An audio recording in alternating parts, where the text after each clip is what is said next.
But there is this strange persistence of insisting that our group is the best group.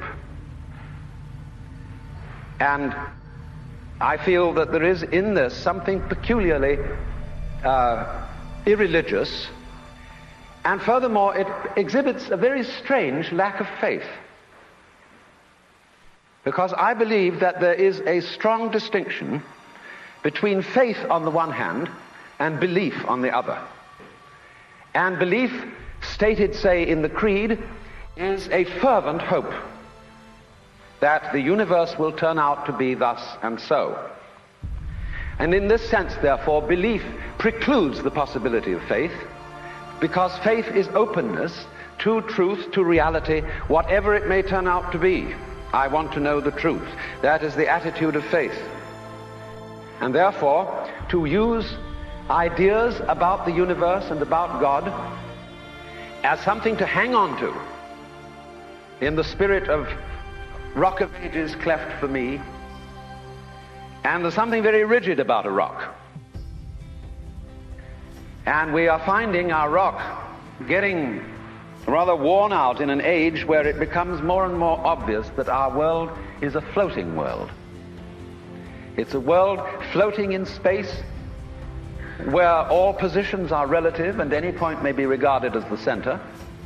A world which doesn't float on anything, and therefore the religious attitude appropriate to our time is not one of clinging to rocks, but of learning to swim. And you know that if you get in the water and you've nothing to hold on to, and you try to behave as you would on dry land, you will drown.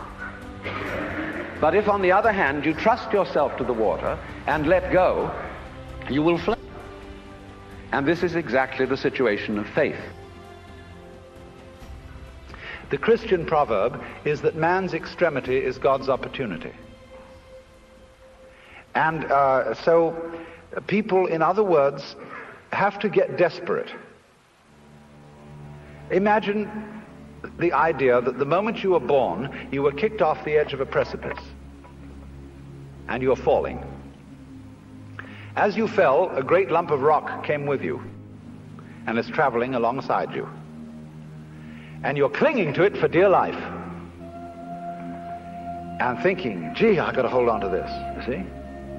Well, it doesn't do a thing for you.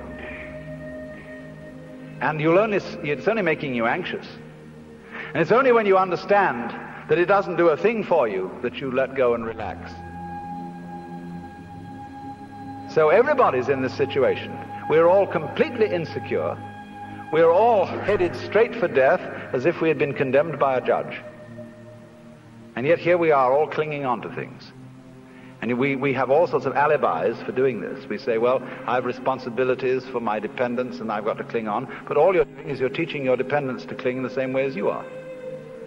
And making them miserable by learning to go on surviving compulsively.